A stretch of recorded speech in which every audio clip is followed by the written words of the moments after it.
Book of Deuteronomy, chapter 21. Absolution of untraced murder. If the corpse of someone who has been slain is found lying in the open in the land the Lord your God is giving you to possess, and it is not known who killed the person, your elders and judges shall go out and measure the distances to the cities that are in the neighborhood of the corpse. When it is established which city is nearest the corpse, the elders of that city shall take a heifer that has never been put to work or worn a yoke. The elders of that city shall bring their heifer down to a wadi, with an ever-flowing stream at a place that has not been plowed or sown, and shall break the heifer's neck there in the wadi. The priests, the descendants of Levi, shall come forward, for the Lord your God has chosen them to minister to him and to bless in the name of the Lord. And every case of dispute or assault shall be for them to decide. Then all the elders of that nearest city, the corpse, shall wash their hands over the heifer whose neck was broken in the wadi, and shall declare, our hands did not shed this blood, and our eyes did not see this deed. Absolve, O Lord, your people Israel, whom you have redeemed, and do not let the guilt of shedding innocent blood remain in the midst of your people Israel. Thus they shall be absolved from the guilt of bloodshed, and you shall purge the innocent blood from your midst, and do what is right in the eyes of the Lord. Marriage with a female captive. When you go out to war against your enemies, and the Lord your God delivers them into your power, so that you take captives. If you see a beautiful woman among the captives, and become so enamored of her that you wish to have her as a wife, and so you take her home to your house, she must shave her head, cut her nails, lay aside her captive's garb, and stay in your house, mourning her father and mother for a full month. After that you may come to her, and you shall be her husband, and she shall be your wife. If later on you lose your liking for her, you shall give her her freedom. If she wishes, you must not sell her for money.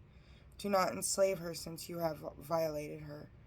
Rights of the firstborn. If a man has two wives, one loved and the other unloved, and if both the loved and the unloved bear him sons, but the firstborn is the son of the unloved wife, when he comes to bequeath his property to his sons, he may not consider as his firstborn the son of the wife he loves, in preference to the son of the wife he does not love, the firstborn. On the contrary, he shall recognize the firstborn son, the son of the unloved wife, giving him a double share of whatever he happens to own, since he is the first fruits of the manhood, and to him belong the rights of the firstborn, the stubborn and rebellious son. If someone has a stubborn and rebellious son who will not listen to his father or mother, and will not listen to them even though they discipline him, the father and mother shall take hold of him and bring him out to the elders at the gate of his home city, where they shall say to the elders of the city, the son of ours is a stubborn and rebellious fellow who will not listen to us. He is a glutton and a drunkard. Then all his fellow citizens shall stone him to death. Thus shall you purge the evil from your midst, and all of Israel will hear and be afraid. Corpse of a criminal. If a man guilty of a capital offense is put to death, and you hang him on a tree, his corpse shall not remain on the tree overnight. You must bury it in the same day. Anyone who is hanged is a curse to God. You shall not defile the land which the Lord your God is giving you as a heritage. Deuteronomy chapter 22. Concern for the neighbor. You shall not see your neighbor's ox or sheep going astray and ignore it. You must bring it back. If this neighbor does not live near you, or you do not know who the owner may be, take it to your own house and keep it with you until your neighbor claims it, then return it. You shall do the same with a donkey. You shall do the same with a garment, and you shall do the same with anything else which your neighbor loses and you happen to find. You may not ignore them. You shall not see your neighbor's donkey or ox fallen on the road and ignore it. You must help in lifting it up. Various precepts. A woman shall not wear a man's garment, nor shall a man put on a woman's clothing, for anyone who does such things is an abomination to the Lord your God. If while walking alone you come across a bird's nest with young birds or eggs in any tree or on the ground, and the mother bird is sitting on them, you shall not take away the mother bird from her brood.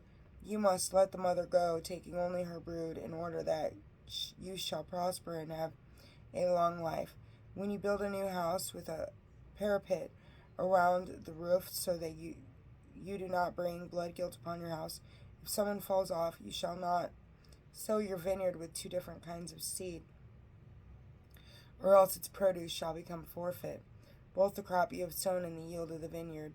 You shall not plow with an ox or a donkey harnessed together. You shall not wear cloth made from wool or linen woven together. You shall not put tassels on the four corners of the cloak that you wrap around yourself. Marriage legislation. If a man, after marrying a woman and having relations with her, comes to dislike her and accuses her of misconduct and slanders her by saying, I married this woman, but when I approached her I did not find evidence of her virginity, the father and mother of the young woman shall take the evidence of the virginity and bring it to the elders of the city gate. There the father of the young woman shall say to the elders, I gave my daughter to this man in marriage, but he has come to dislike her and now accuses her of misconduct, saying, I did not find evidence of your daughter's virginity. But here is the evidence of my daughter's virginity. And they shall spread out the cloth before the elders of the city. Then these city elders shall take the man and discipline him, and take him and fine him 100 silver shekels, which they shall give to the young woman's father, because the man slandered a virgin in Israel. She shall remain his wife, and he may not divorce her as long as he lives. But if this charge is true, and evidence of the young woman's virginity is not found, they shall bring the young woman to the entrance of her father's house, and there the men of her town shall stone her to death, because she committed a shameful crime in Israel by prostituting herself in her father's house. Thus shall you purge the evil from your midst. If a man is discovered lying with a woman who is married to another, they both shall die, the man who is lying with the woman as well as the woman. Thus shall you purge the evil from Israel. If there is a young woman, a virgin, who is betrothed, and a man comes upon her in the city and lies with her, you shall bring them both out of the gate of the city, and there stone them to death. The young woman, because she did not cry out, though she was in the city, and the man, because he violated his neighbor's wife, thus shall you purge the evil from your midst. But if it is in the open fields that a man comes upon the betrothed young woman, seizes her, and lies with her, only the man who lay with her shall die. You shall not do anything to the young woman, since the young woman is not guilty of a capital offense. And when a man rises up against his neighbor and murders him, so in this case it was in the open fields that he came upon her, and though the betrothed young woman may have cried out, there was no one to save her. If a man comes upon a young woman, a virgin who is not betrothed, seizes her, and lies with her, and they are discovered, the man who lay with her shall give the young woman's father 50 silver shekels, and she will be his wife, because he has violated her. He may not divorce her as long as he lives. Deuteronomy chapter 23. Man shall not marry his father's wife, nor shall he dishonor his father's bed. Membership in the assembly. No one whose testicles have been crushed or whose penis has been cut off may come into the assembly of the Lord. No one born of an illicit union may come into the assembly of the Lord.